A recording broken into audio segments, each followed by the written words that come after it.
अब उनको तो उस हर आदमी से डर लगता है जो उनके खिलाफ बोलता है। जो ज़्यादा बोलता है उसका उनको ज़्यादा परेशानी है। और अगर वहाँ जाकर नहीं बोलूँगा तो मैं समझता हूँ कि असली निलंबन तो मेरा जब होगा जब मैं अपनी जनता की आवाज़ को नहीं उठा पाऊँगा। भी व्यक्ति इस राजस्थान का भाजपा और कांग्रेस का ये कह दे कि एक निलंबन सही हुआ है या न्यायिक तरीके से हुआ है तो मैं मान लूँगा। सब लोगों को पता है कि पूरी प्लान के तहत और पूरे भय में ये निलंबन किया गया है। लाडनू विधायक मुकेश भाकर का 6 माह के निलंबन के विरोध में आज जिला कलेक्टर के सामने सत्याग्रह शुरू किया गया। ब्लॉक कांग्रेस कमेटी लाडनू शहर के आह्वान पर सत्याग्रह में लाडनू विधायक मुकेश भाकर सहित अनेक कांग्रेसी कार्यकर्ता बैठे नजर आए। सत्याग्रह की शुरुआत भजन रघुपति राघव राजाराम के साथ की गई। इसके बाद मीडिया से रूबरू होते हुए विधायक मुकेश भाकर ने कहा कि देश एवं प्रदेश में भाजपा की सरकार बनने के बाद कानून व्यवस्था चौपट हो गई है। प्रदेश के अंदर पानी बिजली जैसे गंभीर समस्याओं के मुद्दों पर चर्चा करने से भाजपा भाग रही है। भाकर ने कहा कि असंवैधानिक अलोकतांत्रिक तरीके से और बिना किसी वोटिंग के निलंबन किया गया है। मेरा असली निलंबन तभी होगा जब मैं जनता की आवाज को उठा नहीं पाऊंगा।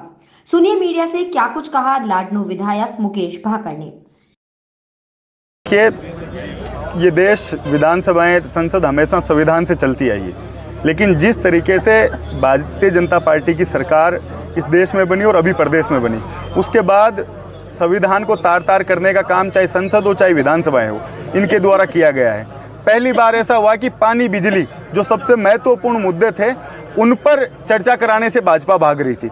सारी कांग्रेस पार्टी ने विरोध किया, उसमें उनको चर्चा करानी पड़ी।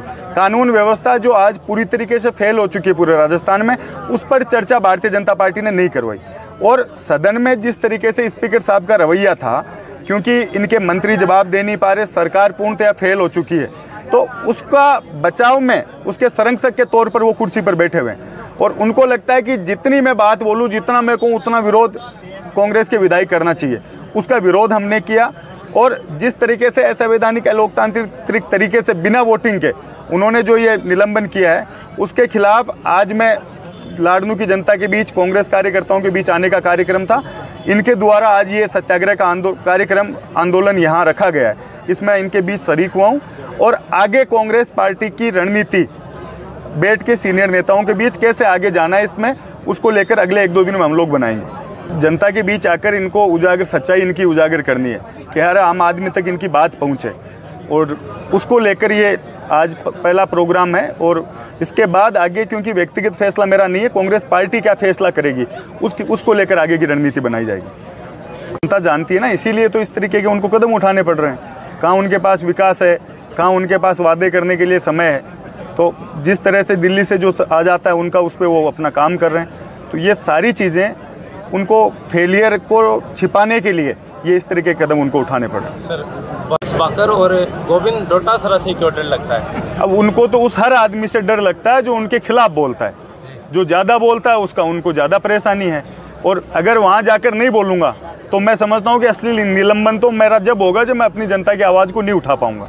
तो उनको तो जो भी व्यक्ति बोलता है, जो विद्रोह है उनका करता है, विरोध उनका करता है, वो हर व्यक्ति उनको खराब लगता है। रहे तो सारी जनता जानती है ना। एक भी व्यक्ति इस राजस्थान का भाजपा और कांग्रेस का ये कह दे कि एक निलंबन सही हुआ है या न्यायिक तरीके से हुआ है तो मैं मान लूँगा। सब लोगों को पता है कि पूरी प्लान के तहत और पूरे भय में ये निलंबन किया गया है।